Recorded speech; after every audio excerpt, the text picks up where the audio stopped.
Hi, language supervisors.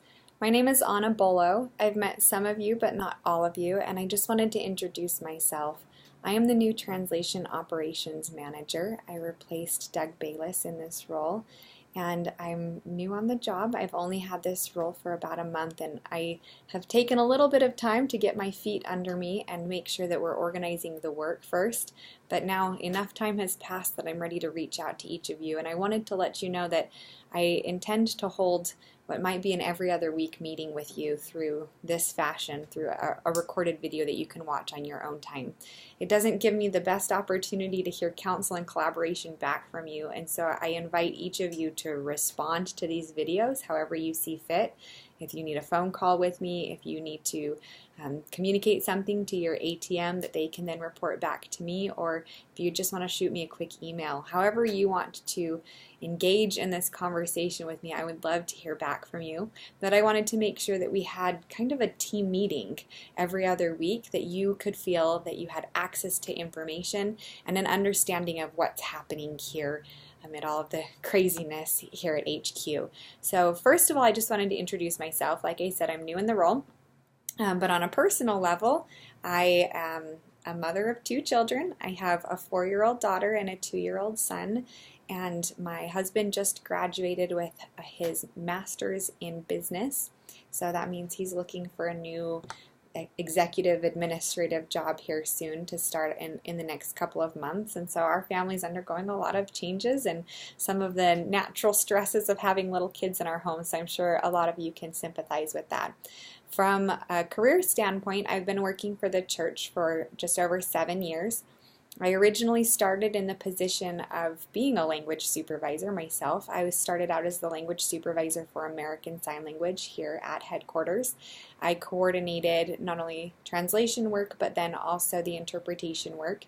And eventually that role, because of the video component of American Sign Language, that role developed into being a producer of American Sign Language as well as the language supervisor and the interpretation coordinator. So I did all of those things, and then it became evident that the triple combination wasn't done, and that was going to hold us back from progressing through the language phases. And so we returned to initiate some scripture projects, and then I also became the scripture supervisor for American Sign Language. And so it gave me an opportunity to dabble in a lot of the roles that you're familiar with yourself, and it gave me some good experience, but also incomplete experience in that I haven't undergone all of the same experiences that each of you go through every day. So I'm constantly looking to learn more from you.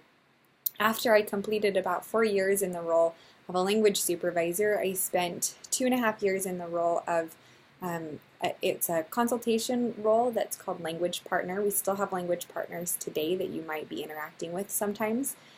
Doug Bayless and I switched roles, so he's now in that role, and you also might be familiar working with Zach Nyberg and Dave Williams. Those are the other two currently in that role. And essentially that role is to work with our product managers, so the people in all of the originating departments that create all of the content that we translate. And so I spent 2 years giving them lots of elbow nudges and winks to say, remember that the rest of the world exists, and here's a language strategy that might better suit the needs of your product. And I would just counsel with them on how to remember how their product might be used around the world. And I often reached out to many of you to counsel on those efforts and to talk about project timing and deliverable needs. And so it was great to start forming some of those early relationships with you then. So like I said, I'm now in the role of Translation Operations Manager, which pulls me out of some of those client conversations and really allows me to dig into some of, honestly, some of the struggles that I had trying to support clients when I would turn around and try to deliver on a request and not know how to get through the operations that were maybe even standing up or holding up some of the work that I was trying to work through for some of those clients. And so now being on the operations side, I think, allows me to better support you and your needs, and ultimately the clients and their requests, as well as we all work together to support those requests. So I'm excited to again learn from you and see what there is for us to do to partner together on improving our operations. So that's brief introductions. I don't want these conversations to feel overly burdensome to you, just a quick team meeting every other week. And so I want to go through quickly some topics that you might be aware of, maybe you're less aware of, depending on which language you oversee, but I just want to give you a brief overview of what's going on here at headquarters. So in addition to my role change, when I moved into the position that I'm in now, there were several other changes that happened at the same time. So the headquarter multi-language office that includes our Spanish translation and several other languages like Arabic and Hmong and Lao and other languages that you may or may not be involved in. Those all report to me now as well. We also have the LOC team, the Language Office Communication team. That team also reports to me. And then there are 3 other individuals that are functioning in a language office support function, and that's Brandon Dupuis. Some of you have already worked with him. He previously reported to Doug, Sayad Osmani, and then James Demers. And those 3 help with a variety of elements to support you and the work that you do, really. So we've spent the last couple of weeks organizing how their focus will be in supporting you, and I just wanted to give you a brief overview, and we can probably talk over the next couple of weeks how just a little bit more in depth of how each of those individuals might help you. So starting with James Demers, he's tasked with some of the business elements of supporting your offices and the things that you do. So you may have began interacting with him on topics like rates. We're looking into a lot of the concerns that we've heard about whether or not your rates accurately align with industry standard in your area. So you might talk to him about rates and workflow questions. Another thing that he'll be overseeing is communication. I sent an email out a couple of weeks ago about a new website that will be housing a lot of our communications, keeping org charts live on that site, and other communications. It's Knowledge Owl. So if you didn't see that email, go ahead and search your email for Knowledge Owl and see if you can find that. He owns that website now, at least our portion of that website, and can put anything up there that you have an interest in. So think about it. If there's something that you would like to regularly see on that website, let us know, and we're happy to help facilitate that. A training component, these videos that I plan on sharing with you regularly, if you'd like to have an archive of those, anything like that, let us know, and we'd be happy to help manage that website in whatever way will most effectively work for you. Another thing that James will be overseeing for us are, we've had a lot of initiatives or special projects here internally where we think, oh, that's a really great improvement initiative. We'd really like to fix that or improve that. And it gets added to a list. And over the course of the last couple of years, I've seen that list grow and grow. And very rarely do we get to mark things off of that improvement list. And so I've tasked James with managing a Workfront project. So it's a project in our business management tool where he'll be tracking all of those initiatives. And if something falls off our radar or gets tabled, it will be done that way because we choose to do it that way thoughtfully. We will put projects on hold instead of just getting so busy and distracted that we stop working on things. So if you have a particular concern or an initiative that you'd like to see prioritized or something resolved here that you think the solution rests at headquarters, let us know. Reach out to James and invite him to initiate an effort here at headquarters to solve some of those problems or concerns that you're experiencing. And he'll help us track those and prioritize those against the other initiatives that we might be working on. And it also allows him to report back to anyone who has a vested interest in our current initiatives, of which we're starting to accrue many already. Sayad Osmani will be over, his primary responsibility will be over the key performance indicators for each language office, so the KPI. If you're familiar historically with some of the operational reviews, it's in conjunction with that. And so we'll be establishing some new definitions of success, essentially, for each of the offices. And we would love your partnership in helping us understand what success looks like to you. We plan on-time delivery as a factor, but then also a myriad of other factors, maybe how deep your staff is. Do you have a lot of contractors, or do you feel stressed every time an unplanned project comes in that you don't have the staff to accommodate it? Training needs, quality assessments, a lot of the other more complex indicators to determine whether or not your office is on track. And the intent of the KPI isn't to be scary. It's not to report to your DTA that you're failing. It's not at all intended to be that way. It's supposed to help us be a guide and an indicator of potential areas of concern. And so if for whatever reason you're slowing down on delivery, or your workforce isn't as mixed or as broad as we would assume it to be for the amount of work you're doing, it's just supposed to be a conversation starter. So look for more of those conversations coming from Sayad. I've asked him to make sure that every step of the way he's consulting with language supervisors, so maybe not all of you, but please reach out to him if you have interest in being involved in that conversation, to make sure that you're included in what success, that definition of success, looks like. So that will be one of his key initiatives, including the operational reviews.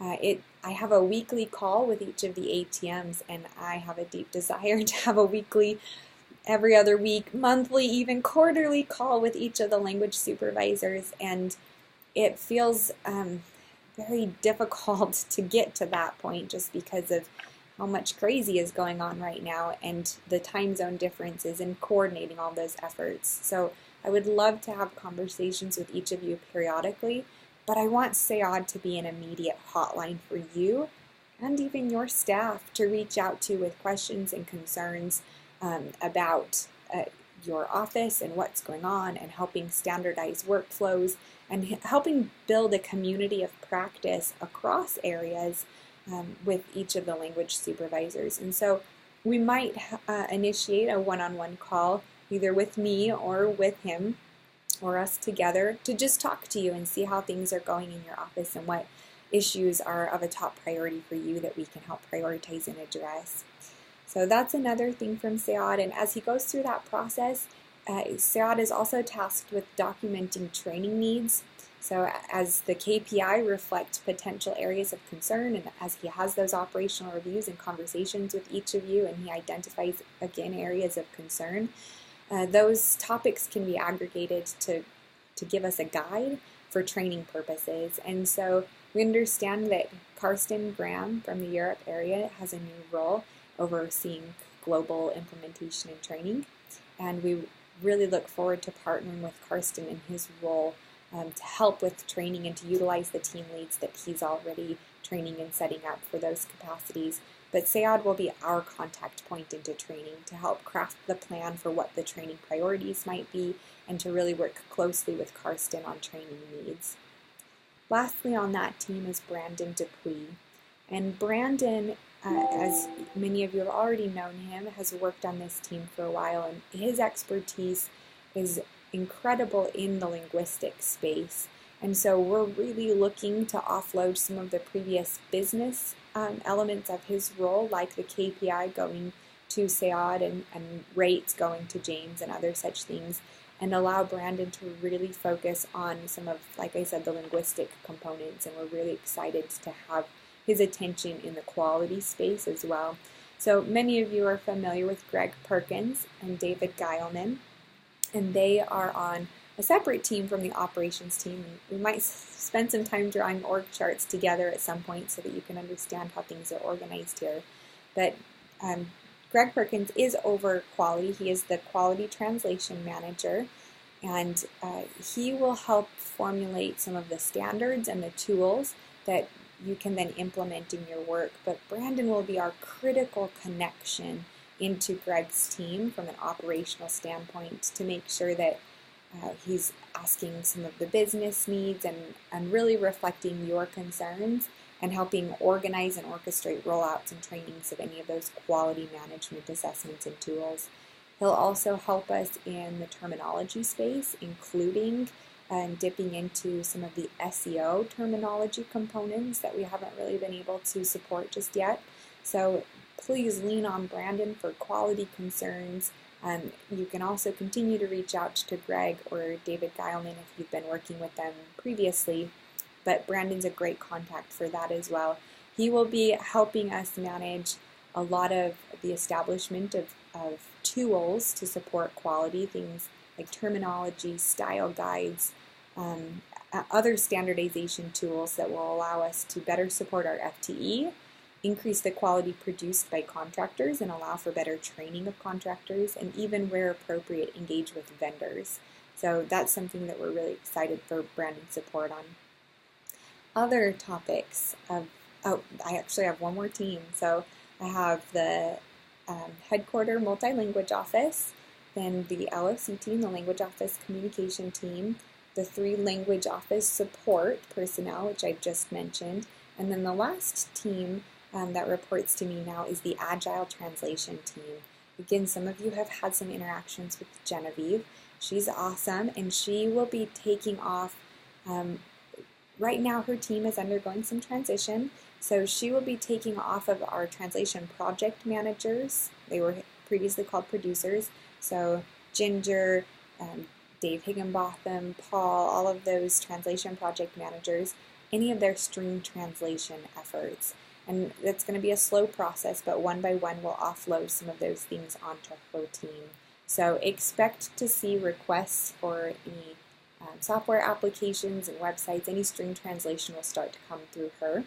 As I said, her team is undergoing a change, which includes we will be shortly losing all of the translation staff on her team. They were all temporary employees.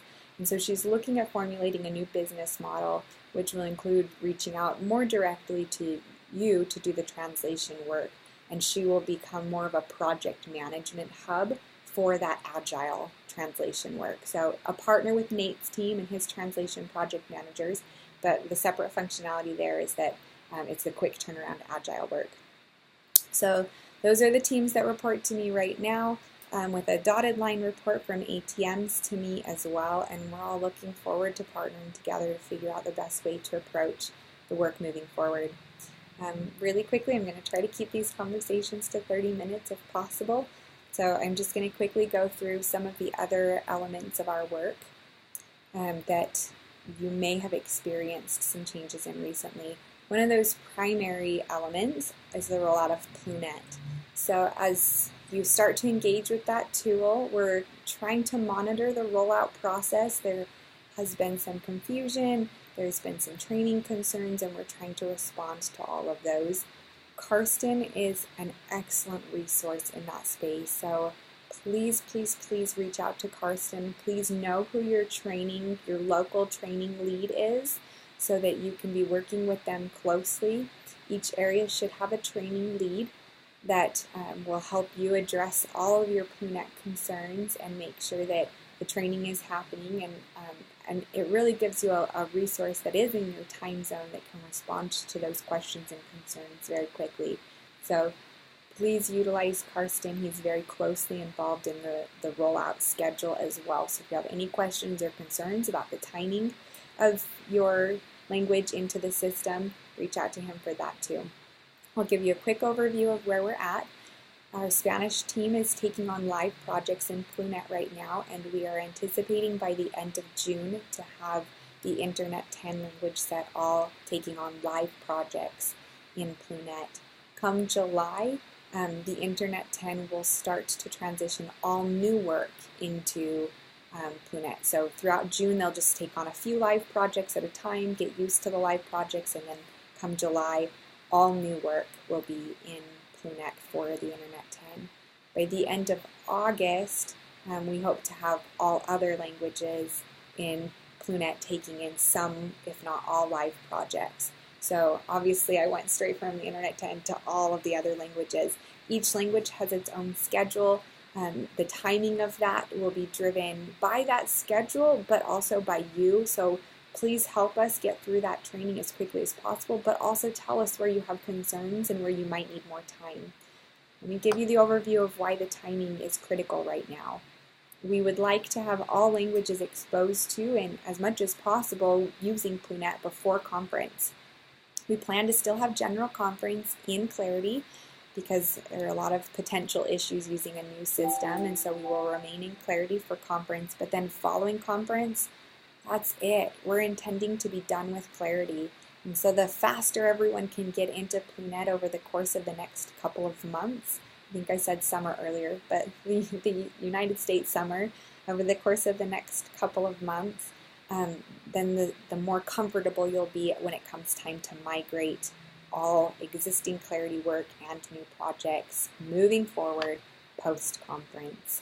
We know that Clarity is really struggling right now. There are weird date changes happening, deletions happening. It's really difficult to know if there's human error or technical error occurring, and so we really need to get from Clarity to Plunet as quickly as possible.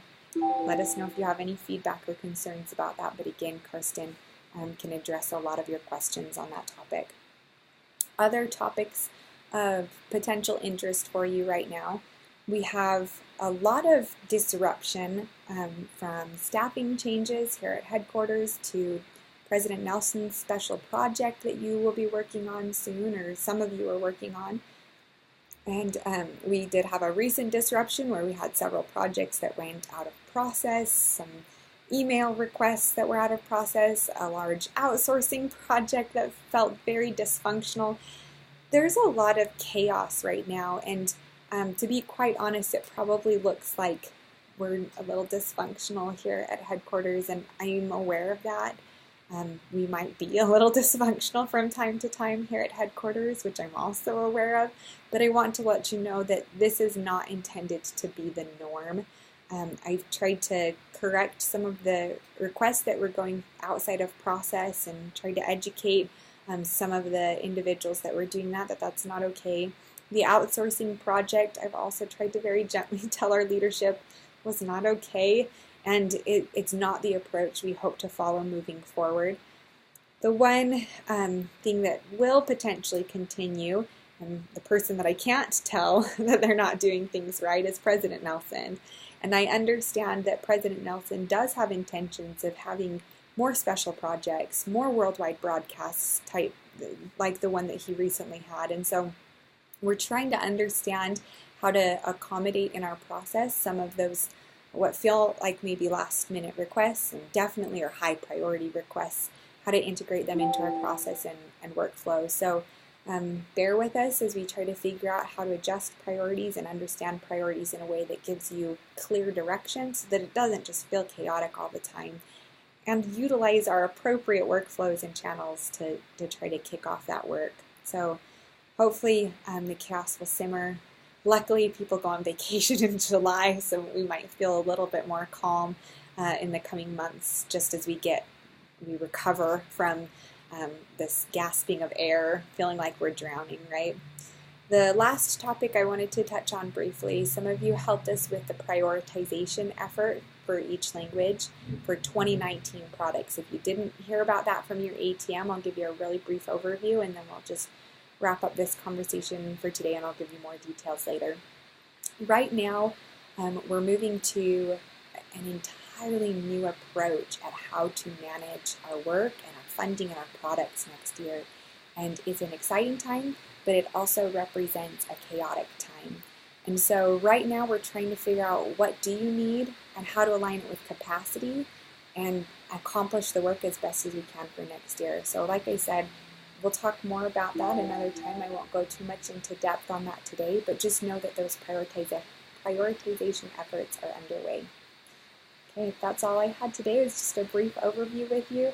I look forward to working with you more, and please feel free to reach out to me however you'd like, and I'd love to keep this conversation going and intend on sending more team meeting videos in the future. Thank you all so much for everything you do, for your patience, for your support, for your patience as we try to figure things out. Let us know what we can do to help you. Thank you.